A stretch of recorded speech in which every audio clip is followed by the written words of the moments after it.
Welcome back, everybody, to Brown Bag Bets, powered by BetSperts. There's a deep drive into left field by Castellanos. It'll be a home run, and that'll make it a 4-0 ball game. We are your daily dose of quick hit handicapping and sports betting picks. I'm Alex Christensen, and joining me, as always, again, beautiful in blue, Mr. Andy Molitor. And because it's a little bit of a slim day, folks, we need some help. We got to talk some hockey. We bring in Mr. Rooney to cover the puck as well as the bases for us. We'll start with you, Andy. How are we doing today? Good. I had a dentist appointment this morning, so terrible. Like, there's nothing good about that. I chipped a tooth in the back. Yeah, I mean, I chipped a tooth, and they think it might have been some pre-cavity activity that caused that in the back. They're going to floss better. I'm like, those fucking teeth are touching. I can't get floss in there. What? Like, you can't lecture me. Look, you can see the x-ray. Anyway, that's how that went. So I'm going back. How do you chip a tooth in the back? What did you... Like, the top part, I don't know. Honestly, I don't understand teeth. Dentists, maybe not real, like birds. But other than that, it's good. It's really nice out today. I think I'm going to build a fire pit this afternoon. Oh. I've ordered some parts for that. Going to the home store and picking that up later today. Golf is on. Multiple golf tours are flying off the shelves today. Hockey, baseball, college baseball back now that we're finally later in the week for that. College baseball, college softball. Got probably some fights this weekend. It's going to be a good day, I think. I can dig it. How about you, Maddie? How we doing? We got hockey back on again tonight. It was weird not having it last night. That was kind of the first in this, this playoffs that we've actually had a night off from the NHL. So it was kind of weird for me, but happy we're back to it tonight. We got a pretty good matchup in a best of three series. And Alex, the series still has not started yet. Maybe it'll start tonight. We don't know, but the series has yet to start in the Eastern Conference Finals. I can dig it. I mean, you're right. I got to get back into some of the hockey stuff. There's just a few basketball games left. We didn't hit our under last night, unfortunately, but it seemed like we had several shots. I'll probably go back to the well with that tomorrow. But our Celtics, Andy and I's Celtics, and don't forget, folks, fuck Boston. We just like making money. Yeah, and this goes back to, this is not the same thing. I should not compare Boston to the autocratic regime of the Middle East, but like we've said, with the Live Tour, it's like, well, I get that they're horrible people, but if you're going to give me edges and betting lines, I will bet on this tour. Same goes for Boston, Massachusetts. Bad place, kind of a bad fan base, but I have had Boston series tickets 2 series in a row now, and I have no problem making money on those massholes. So let's go Celtics. Who's going to win?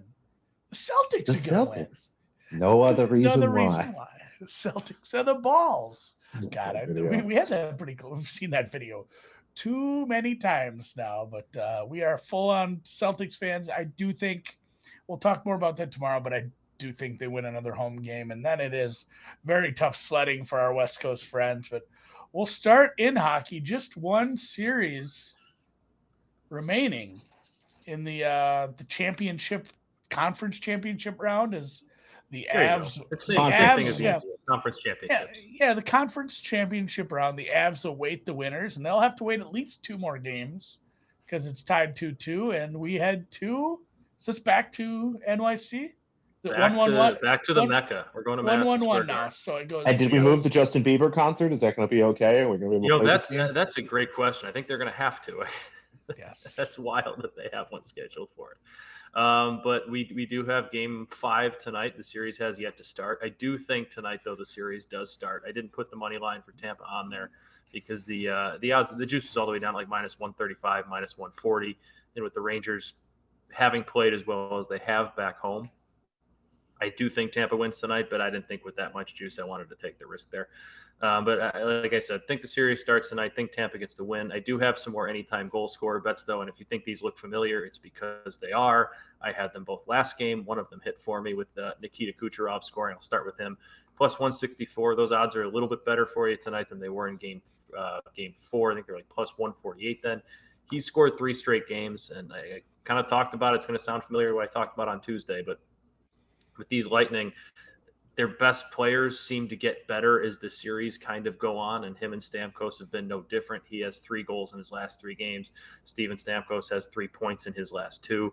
I think Nikita Kucherov gets a goal for them tonight. He's been lethal on the power play. I think 5 of his 7 goals the playoffs have come on the power play. They should get their chances tonight. I think they're averaging about 3 power play opportunities a game. He's the best goal scorer in this series, and I think he's going to get one tonight. I have no problem at plus 164 laying those odds at a big spot.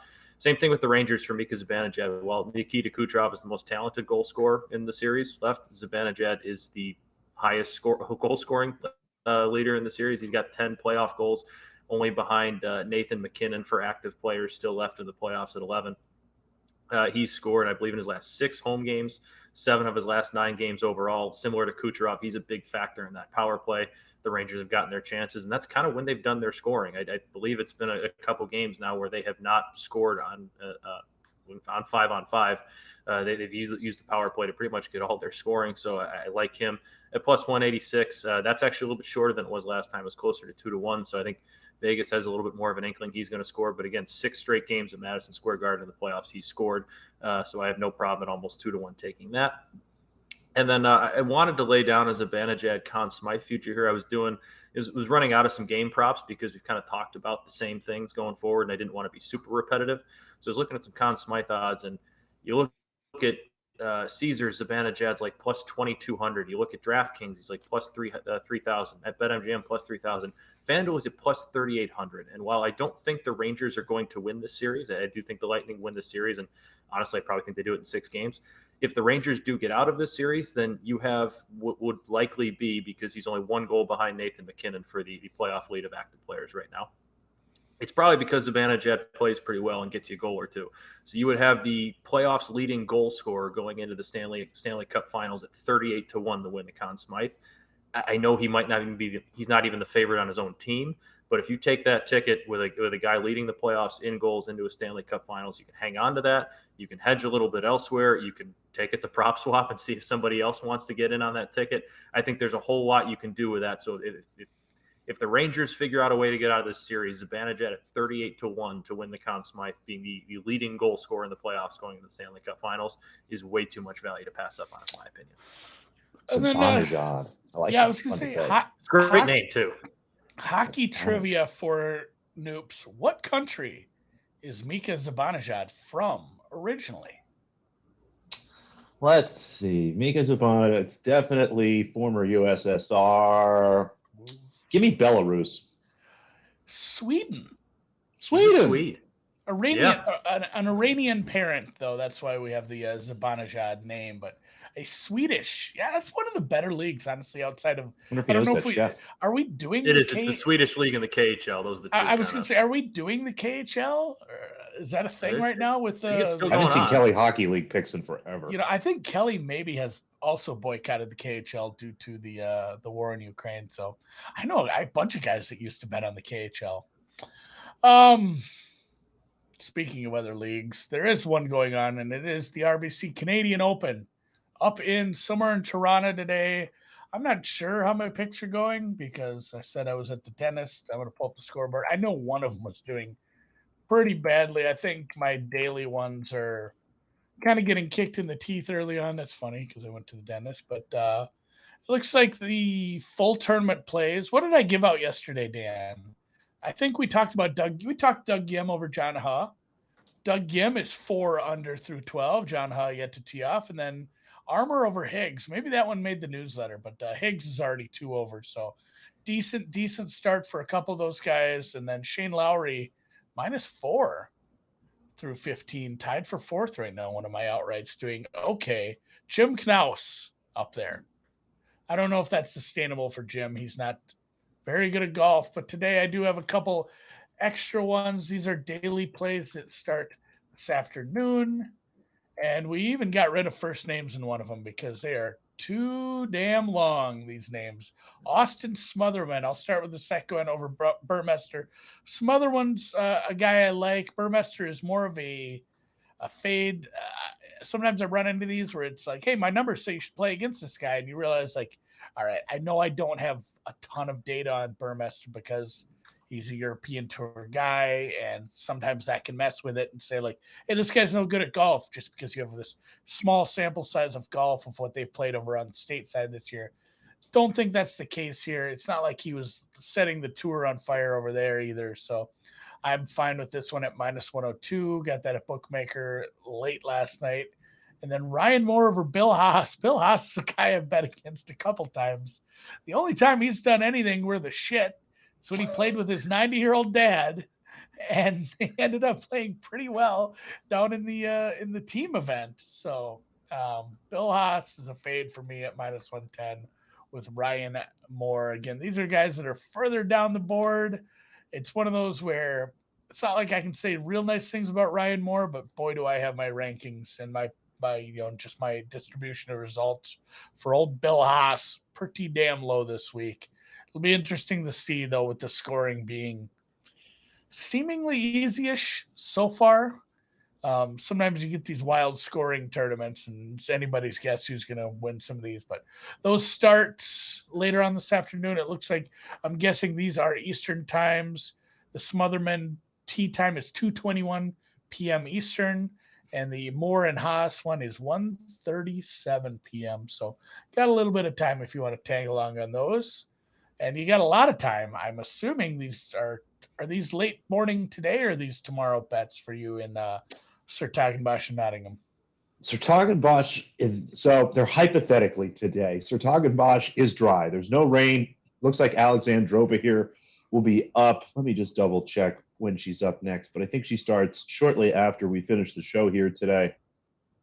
Just really like this spot for her. She's someone who just had a ton of faith in general, but really struggled at the beginning of the year, and for whatever reason, all of a sudden was this year's WTA player to snap into form for no reason during clay season. It seems like once a year. We had Joe Conta a couple of years back, but she's having a great season. It looks like this will be up court one just after the Rybakina Rogers match is finished there. Alexandra will be up on court one. So probably got another 30 minutes, maybe an hour there. And I'm just going to delay the minus 1.5 sets here. I mean, if you want to take her and throw her some parlays, minus 300 looks like a decent price. But I have this closer here to like minus 140, almost minus 150. It just, I don't think that her opponent here, Kalinina, really has much of a chance on grass, let alone in this situation. So happy to lay the sets with her again. Feel free to use that as a parlay piece as you want. And then gave out Bolter yesterday. That's in Nottingham. Doesn't seem like we're going to be playing tennis in Nottingham today. It looks like there's rain pretty much for the rest of the day. I don't believe they've actually even started any matches.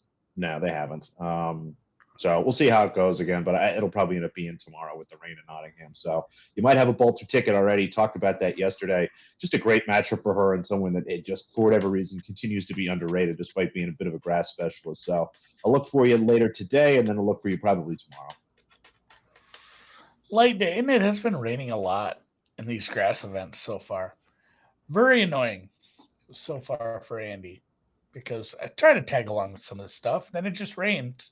Which is what you get in baseball too. I think I had a side and a total on a game late last week that got rained out, which is a good way to add a lot of pushes to your record. But yeah, we'll close her out with some baseball. There's a decent slate today. I don't know if there is there day ball today or not, or do you even know, Matt? There is. The White Sox and the Dodgers are 110 start. I have a pair of tickets up to that, so I'm basically popping over there for a couple innings to grab some lunch, catch a few innings, and then I'm gonna come back home and get back to work for a little bit. Didn't want those for the There's five day games. Thursday is usually your Wednesday and Thursday. Usually the days you see those getaway days because they're either starting new series or they're ending series or their travel days. So I think we got. The Sox are 110, and then like a couple probably starting even before that. Yeah, we have a game starting in like 45 minutes in Cincinnati, Arizona, Cincinnati. I think Cardinals Rays is like right around noon Central as well, so just over an hour. Day ball. I don't know if I think it might have been Caesars that actually had a Sunshine State prop today. It was like plus 400 for the Rays, Lightning, and Marlins to all win tonight. So that's a fun parlay if you have a lean either way. But I do have some actual baseball picks. I got a couple for Dodgers White Sox because that's what I'm going to, and that's where I know most of. Dodgers team total over 4 at minus 128. Is that how you say it? The Dodgers. I just like to give Dan a hard time. No, you know what? Dan usually copy paste from the spreadsheet, so that might have been my misspelling. If it is, whatever, it happens. The Dodgers team total over 4 runs. They hit that last night. And Dylan Cease is throwing for the White Sox today. He is after a great start, he's kind of starting to find those command issues again.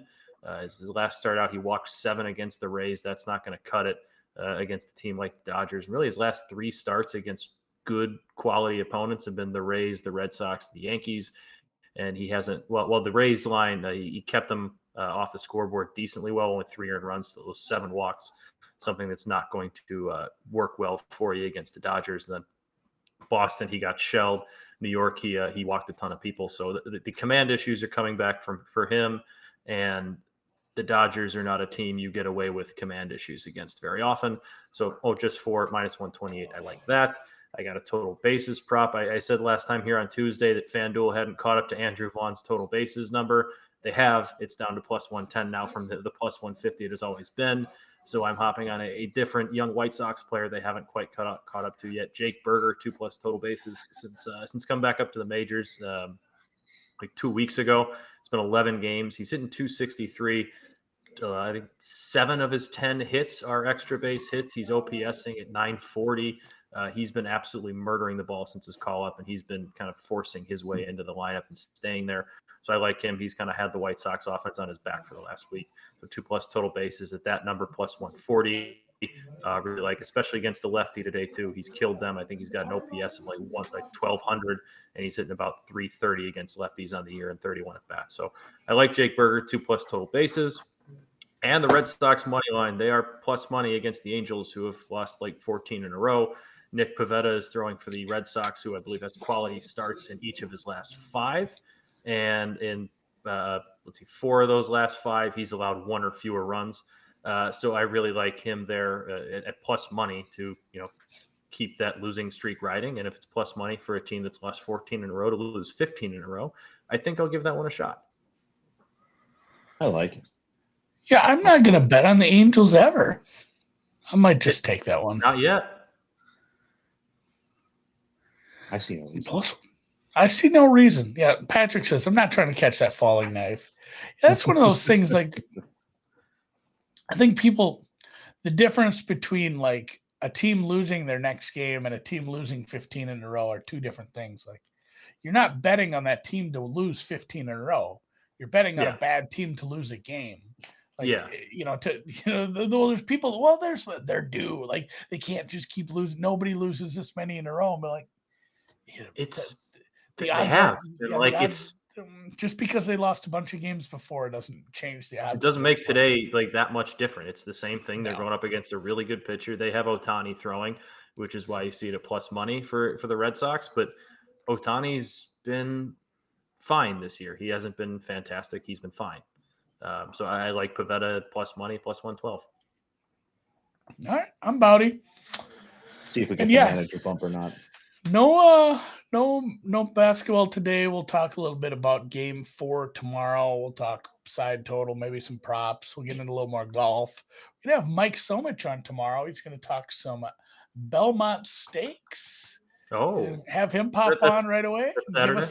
Give us some horse plays. Yes, Saturday afternoon, evening, the running of the Belmont Stakes. We'll have a horse guest on tomorrow, along with basketball, tennis, golf, and get you into the weekend. Thanks to our sponsor, Profit Exchange, who is an exchange. It's launching in New Jersey soon. They had on their Twitter last week, or no, yesterday or 2 days ago, like a 2-minute long video explaining the benefits of an exchange and their exchange.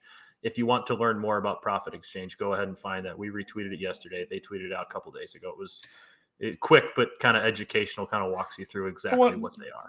The one with Gil? I think so. There's 2 guys on it? Yes. Yep, correct. I watched it. Sorry, bad with names. Yeah, for sure. Go watch Gil explain it. He does a great job. I've watched this video. If you are confused about what it is or what an exchange is, the 2 minutes well worth your time. Like you said, at BetSperts on Twitter has retweeted it. Go find it. It's not too hard. And with that, we'll catch you on Friday again.